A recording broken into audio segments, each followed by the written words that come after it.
right, so then it goes back into the bridge, but let's get that whole section there. Some really churchy chords in this part. So we get to this cut, you know, da, da, da, your hand is too hard for you.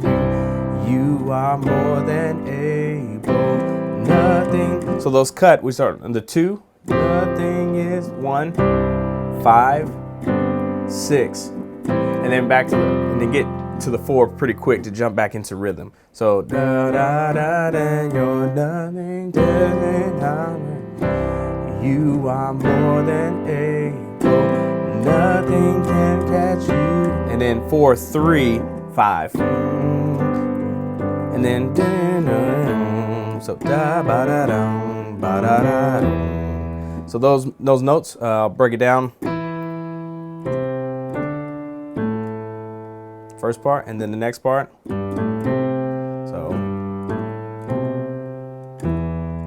okay, and you're just playing single notes there. So, and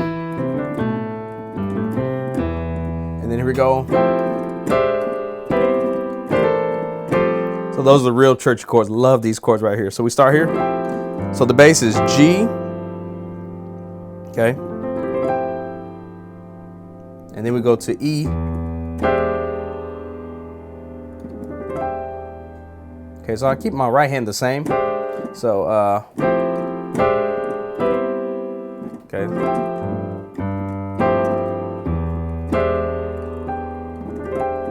You can just break it down or keep the E on top. I like the E on top as well. And then A minor 9. And then C 13. And then my right hand, I just kind of like do this like almost like an F2 chord. Okay. And then to the 4, okay? These are all left-hand chords here, so that's the rhythm. So one more time, I'll play it along with it one more time so you can hear it in context.